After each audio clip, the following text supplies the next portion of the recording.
bienvenue dans Xenius. Bonjour. Escale à Berlin. Regardez un peu ce que je tiens dans les mains.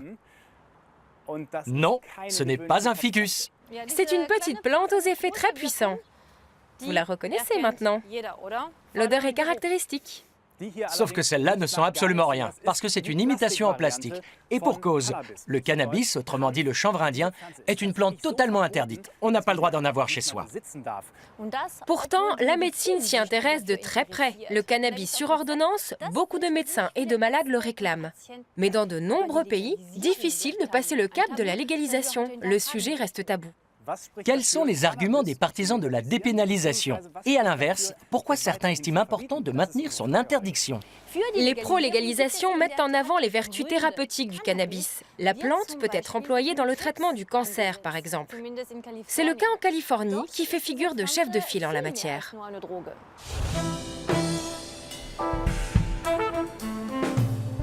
San Francisco est l'un des centres de la recherche sur l'usage médical du cannabis. Chef de service d'oncologie et enseignant-chercheur à l'Université de Californie, Donald Abrams est un pionnier de la recherche sur le cannabis. Il utilise les principes actifs de la plante dans les traitements contre le cancer, le sida et les douleurs chroniques.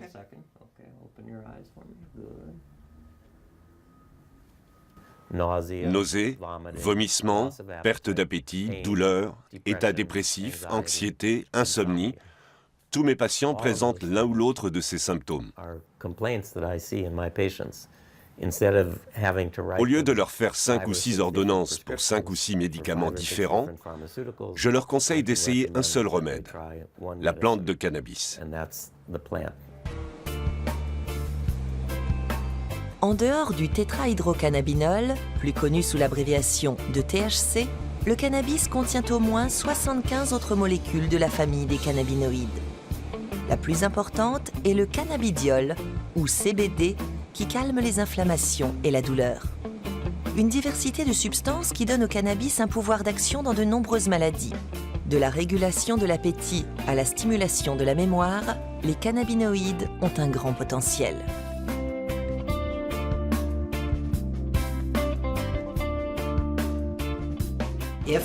Quand je fais une inhalation de marijuana médicale, je peux manger un quart d'heure après. Et vous savez ce qui marche le mieux? Le THC, le CBD ou un mélange? Eh bien, j'ai passé pas mal de temps à en essayer différentes sortes. Cette patiente achète son traitement dans une pharmacie spécialisée qui propose un large choix de variétés de cannabis thérapeutiques testées en laboratoire. Plus le taux de THC est élevé, plus l'effet psychoactif est important. Mais ce n'est pas ce que recherche la patiente.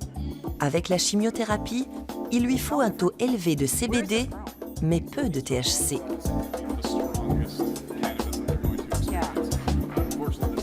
Le CBD semble particulièrement prometteur. À San Francisco, Pierre-Yves Després, chercheur en cancérologie originaire de Strasbourg, étudie son action contre la prolifération des métastases. Quand nous traitons ces cellules cancéreuses très agressives avec du CBD, elles changent de morphologie. Elles se rapprochent de la normale. Nous avons fait des expériences sur des souris et les résultats montrent que nous pouvons traiter les métastases à différents stades de développement. Le produit fait effet aussi bien à un stade précoce qu'à un stade avancé. Les chercheurs ont prouvé que le CBD contribue à désactiver les gènes commandant la prolifération des métastases. Le développement des tumeurs s'arrête.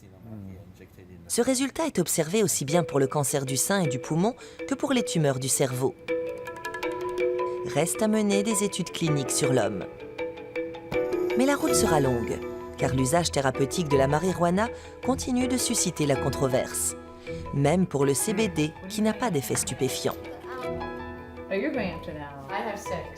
Camille, 13 ans, souffre d'épilepsie. Les crises, qui se répétaient au moins une fois par semaine, l'empêchaient de se développer normalement. Nous avons commencé à lui donner de l'huile à forte teneur en CBD.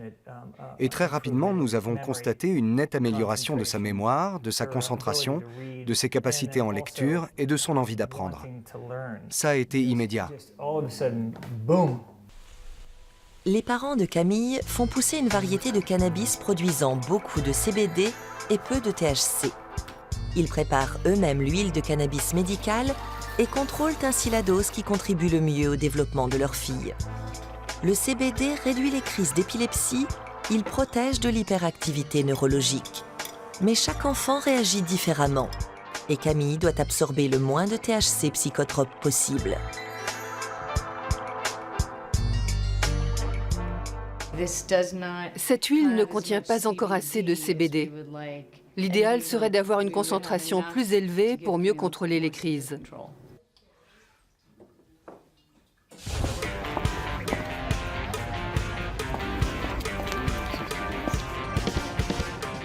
En Europe aussi, l'usage thérapeutique du cannabis pourrait aider bien des personnes.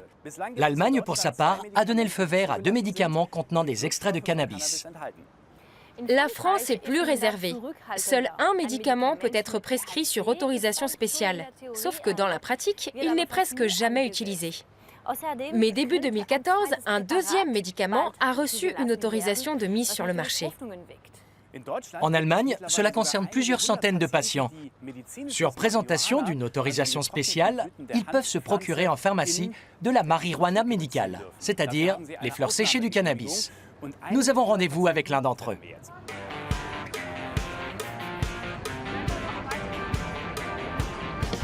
Bonjour Sébastien. Bonjour. Bonjour. Bonjour. Votre médecin vous a prescrit un traitement au cannabis. Pour quelle raison? Je souffre d'un trouble du déficit de l'attention, de troubles post-traumatiques et de dépression. Le médecin fait une simple ordonnance comme pour n'importe quel médicament? Non, il rédige un document officiel qui indique la quantité maximale qu'on peut me délivrer, ce que j'ai le droit d'utiliser par jour, et donc la quantité totale pour un mois. C'est une autorisation de 2 pages qui se présente comme ça. Il faut la montrer à chaque fois? Oui, je dois l'avoir sur moi quand je vais à la pharmacie. Je dois la présenter à chaque achat. Le pharmacien, lui, remplit un reçu, et tous les 6 mois, je dois signaler ce que j'ai acheté, les dates et la quantité que j'ai consommée. Comment se présente le médicament? Ce sont des boîtes comme celle-ci. 5 grammes. Oui, c'est la quantité standard. Combien coûte une boîte? Celle-ci coûte 75 €, ce qui n'est pas très cher car le prix peut aller jusqu'à 121 € la boîte. C'est évidemment inadmissible quand on pense aux personnes gravement malades qui ne peuvent pas travailler. Et à combien revient le traitement par mois? Actuellement, j'en ai pour 700 €, mais avant c'était beaucoup plus. L'étiquette indique que ce sont des granulés. Oui, on peut aussi acheter les fleurs séchées entières, mais moi je prends les granulés qui sont les fleurs broyées. En général, je les mélange à de la matière grasse et j'en fais des gâteaux. Ça ne se fume pas, c'est déconseillé. On peut aussi en prendre en vaporisation. En vaporisation, c'est-à-dire en inhalation? Oui, c'est ça, avec de la vapeur d'eau. Et quels sont les résultats? Les résultats, ça a un effet calmant très efficace quand je ne vais pas bien. Et du coup, en étant plus calme, j'arrive mieux à me concentrer. De façon générale, ça me permet de retrouver une vie normale. Le seul point noir, c'est le prix et le parcours du combattant qu'il faut faire pour avoir le droit d'utiliser ce médicament. Bon courage pour la suite et merci. Merci à vous. Merci.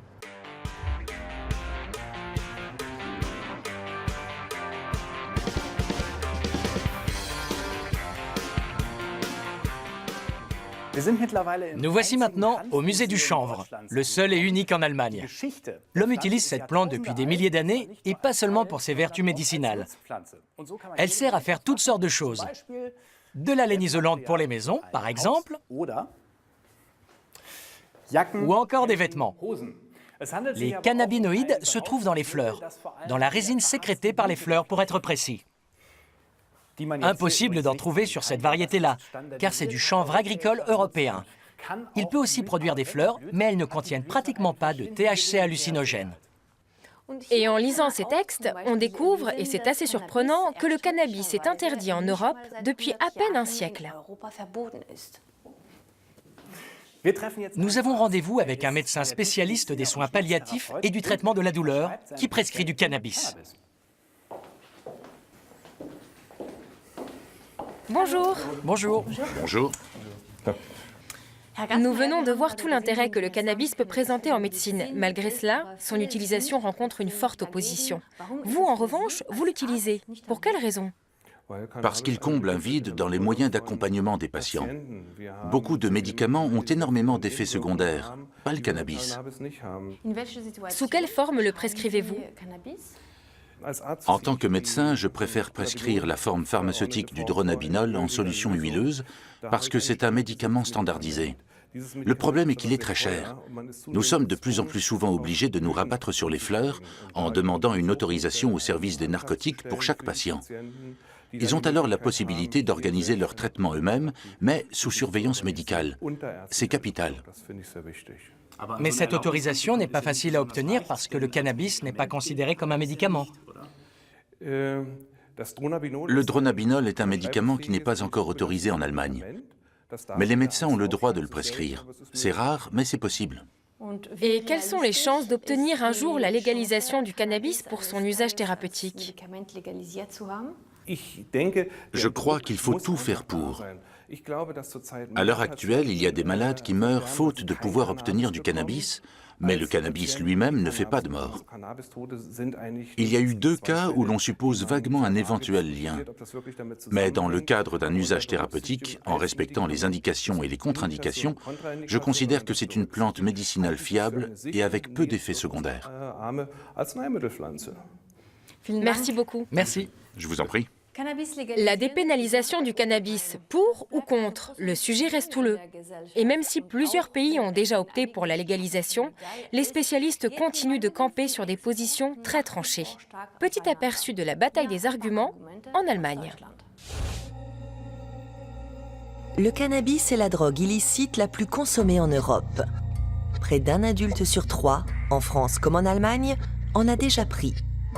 Faut-il légaliser l'usage du cannabis? La question fait débat. Je suis pour la libéralisation réglementée et la légalisation du cannabis, parce que c'est le seul moyen d'arriver à protéger les mineurs comme nous le souhaitons. C'est le seul moyen de protéger la santé et aussi de respecter les libertés individuelles définies par la Constitution.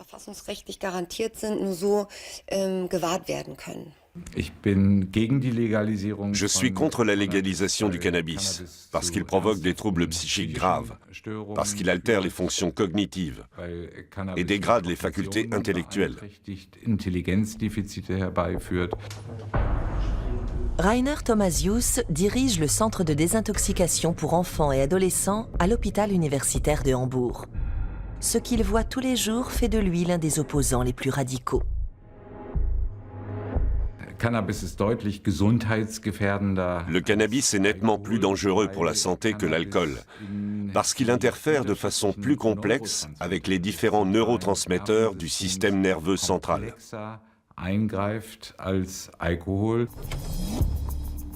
Nicole Krumdiek affirme à l'inverse que le cannabis n'est pas dangereux pour la santé, sauf pour les populations à risque comme les jeunes.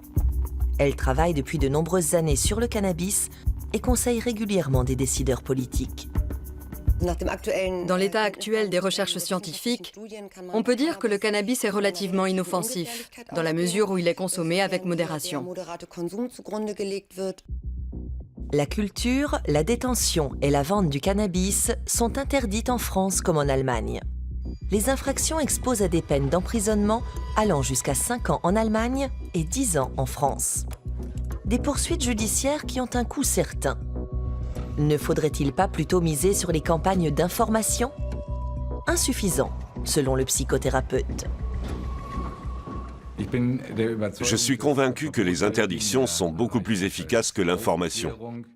Dans la lutte contre le tabac, les années passées montrent qu'avec la législation, l'interdiction de fumer dans les lieux publics, la suppression des distributeurs de cigarettes, l'interdiction de la publicité et enfin l'augmentation des taxes, le nombre de fumeurs chez les jeunes a diminué de moitié. Pour la juriste, au contraire, les interdictions et la criminalisation du cannabis mettent les jeunes en danger. Le problème, c'est qu'il n'y a pas de campagne d'information adaptée. Ceux qui se fournissent dans la rue continueront à le faire. Et là, il n'y a aucune protection de la santé. Ce n'est pas le dealer qui va dire « tu n'as pas l'air très bien, tu ferais mieux de ne pas en prendre ». Aux États-Unis, le constat suivant semble s'imposer. La pénalisation ne sert à rien. Les États de Washington et du Colorado ont légalisé l'usage du cannabis. On peut en acheter 28 grammes dans les coffee shops. La guerre contre la drogue, sous sa forme actuelle, est un échec. Les États-Unis le reconnaissent, à l'Allemagne maintenant de suivre la même voie et de le reconnaître à son tour, de suivre l'exemple. Les Américains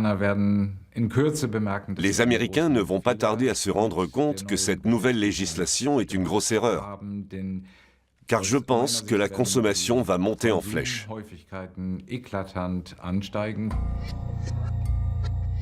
Contrairement aux Américains, la majorité des Allemands restent opposés à la dépénalisation. Près des 2/3 de la population sont contre la légalisation du cannabis. Et seulement 1/3 est pour.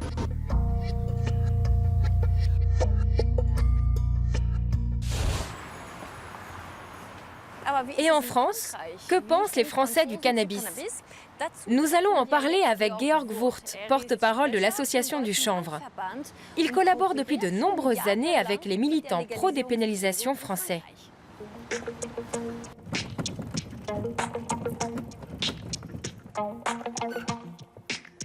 Bonjour, Monsieur Wurth. Bonjour. Bonjour. Bonjour. Votre programme est écrit là, noir sur blanc. Stop à la criminalisation, normalisons le cannabis. Pourquoi êtes-vous pour la légalisation d'une drogue?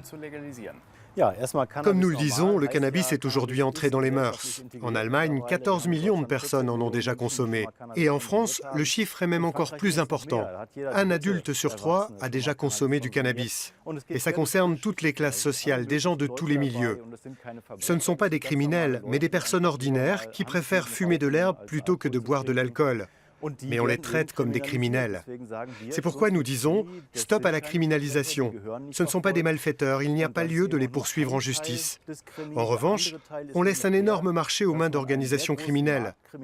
Nous en avons des exemples en Allemagne. Et la France connaît des drames encore pires, à Marseille par exemple, ou dans les banlieues, avec des truands qui débarquent avec des kalachnikovs et gagnent des millions grâce au trafic de la drogue. Je crois qu'il faut organiser tout cela avec plus de bon sens. Vous dites que la consommation est très répandue, mais 65% des Allemands sont contre la légalisation du cannabis. Et en France ? Le chiffre est certainement encore plus élevé, même si paradoxalement les consommateurs sont nombreux. La stigmatisation sociale du cannabis est encore plus forte en France qu'en Allemagne. Ici, nous pouvons au moins débattre ouvertement de la mise en place d'une politique plus intelligente, demander si la loi doit être aussi répressive envers les consommateurs qu'elle l'est aujourd'hui. En France, on en parle beaucoup moins, et quand quelqu'un aborde la question, il se fait taper sur les doigts.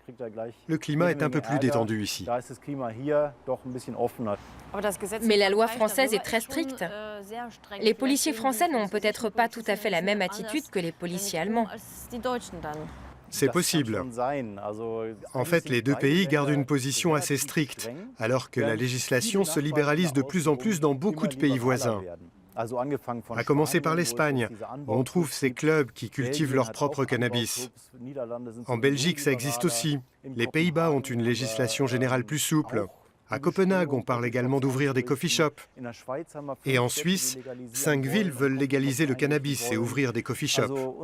Bref, nos deux pays doivent se réveiller si nous ne voulons pas être les derniers à s'entêter dans cette voie, alors que les mentalités ont évolué chez tous nos voisins. On voit que la défense de la légalisation vous tient à cœur. Merci beaucoup. Merci. Merci à vous. Jusqu'à présent, les Pays-Bas étaient le paradis de la culture du cannabis et les États-Unis les ont rejoints depuis peu. Mais en Europe, il y a aussi l'Autriche. Sa législation ouvre des portes plutôt inattendues.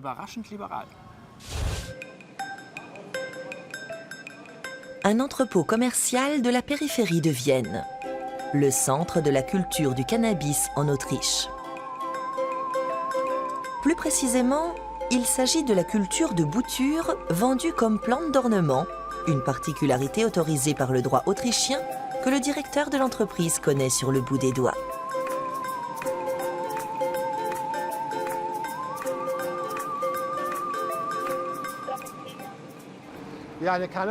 Oui, on peut cultiver du cannabis en Autriche, tant que ce sont des plants en cours de croissance. Tout repose sur le décret sur les stupéfiants et la définition qu'il donne des stupéfiants. Dans le cas du cannabis, il définit bien la plante comme un stupéfiant, mais, je cite, « pas les feuilles et les graines qui ne sont pas accompagnées de sommités florifères ».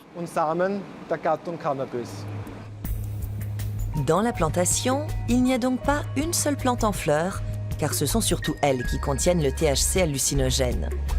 L'ancien étudiant en droit est aujourd'hui à la tête d'une entreprise prospère. L'idée de tirer parti du flou juridique pour ouvrir une pépinière a porté ses fruits. Au fil des ans, il a enrichi ses connaissances en botanique et aujourd'hui, il cultive une centaine de variétés.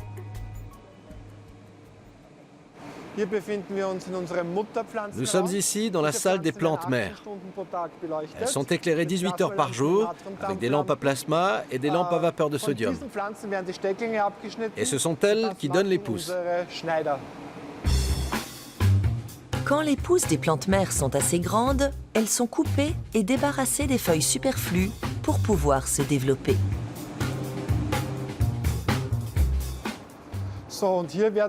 Les boutures qui ont été coupées sont ensuite traitées ici par les préparateurs. Ils les coupent à la bonne taille, enlèvent les feuilles inutiles et les piquent dans des cubes de laine de roche.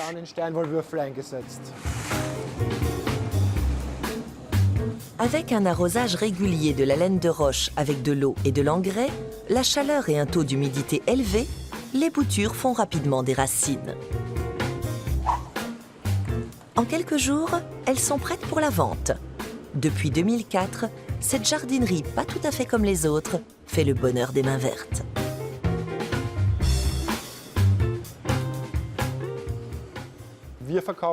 Nous vendons des pieds de chanvre uniquement dans un but ornemental.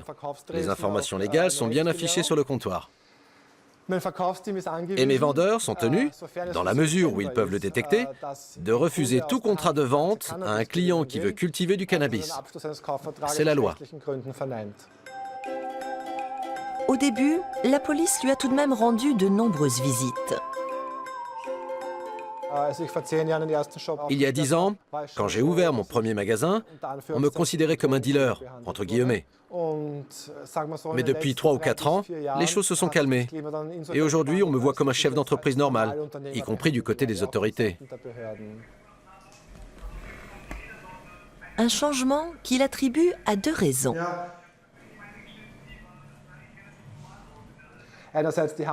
D'un côté, il y a le Salon international du chanvre.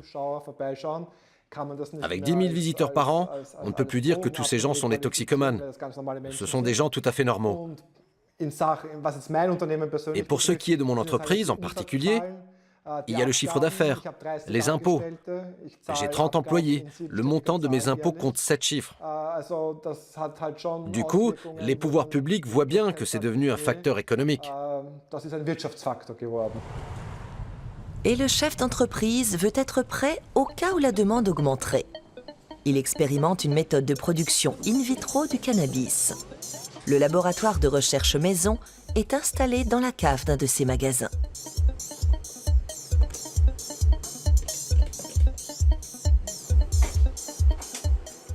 Et voilà, nous voici dans notre cuisine. C'est ici que nous essayons de trouver et de concocter le meilleur substrat possible pour que les plantes poussent bien. Il s'agit principalement d'agar-agar, de sels minéraux et d'hormones. Certaines parties de la plante mère sont prélevées.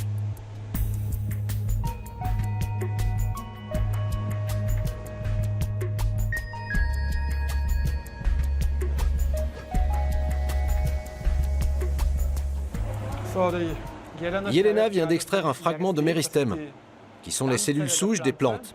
Puis elle l'a placé dans un gel de culture, dans lequel il va se développer pendant 6 semaines. Une croissance qui se déroule dans les conditions optimales d'une chambre de culture, à l'abri des bactéries, des virus et autres champignons. L'avantage, on peut produire un nombre illimité de boutures avec des composants rigoureusement identiques.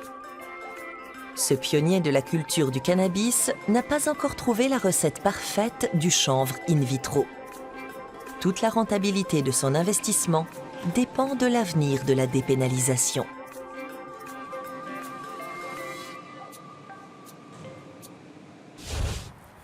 En tout cas, les choses bougent. Et un premier coffee shop pourrait bientôt ouvrir en Allemagne. Ici, à Berlin. Exactement, dans le quartier de Kreuzberg.